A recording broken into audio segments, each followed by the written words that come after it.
Selon le prophète Mohammed, paix soit sur lui, l'ange de la mort, souvent appelé Azraël, est une créature divine chargée par Allah de prendre les âmes des êtres humains au moment de leur décès. Le prophète a décrit cet ange comme ayant une apparence changeante en fonction de l'âme qu'il vient recueillir. Par exemple, lorsqu'il prend l'âme d'un croyant, il se présente sous une forme belle et paisible, avec un visage agréable, vêtu des plus beaux habits et dégageant une agréable odeur, ce qui rend la transition vers l'au-delà moins effrayante pour le mourant. En revanche, lorsqu'il prend l'âme d'un débauché ou d'un mécréant, il apparaît sous une forme effrayante et terrifiante, avec un visage noir, des poils hérissés, des vêtements sombres et une odeur nauséabonde, soufflant des flammes et de la fumée par la bouche et le nez. Cette apparence effraie profondément, au point que le prophète Ibrahim, paix soit sur lui, perdit connaissance en la voyant.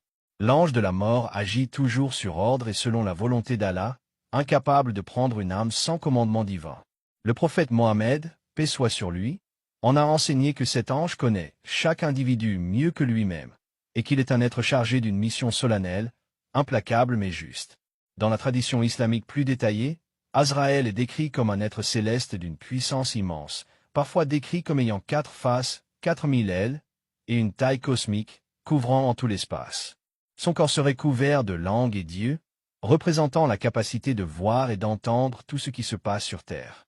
Selon certaines traditions, il tient un grand livre où sont inscrits les noms de toutes les créatures à leur naissance et y efface les noms à leur mort. Sa lumière est d'une intensité extrême, reflet de son rôle divin. De plus, il est rapporté que cet ange ne peut agir sans l'ordre d'Allah et qu'il a des anges assistants qui l'aident à accomplir la tâche difficile de prélever les âmes. La mort est une étape inévitable et l'ange de la mort en est le représentant céleste, rappelant la fragilité de la vie et l'importance de se préparer spirituellement à l'au-delà. En outre, il est rapporté que l'ange de la mort a demandé au prophète Mohammed la permission de prendre son âme lorsque le moment de son décès approcha. Allah permit au prophète de choisir entre une vie prolongée ou l'arrivée de la mort, et le prophète accepta la mort alors choisie par Dieu. L'ange de la mort, bien qu'effrayant pour certains à cause de sa mission redoutable, incarne aussi la miséricorde divine dans son visage apaisant pour les croyants, facilitant ainsi la transition entre ce monde et l'au-delà.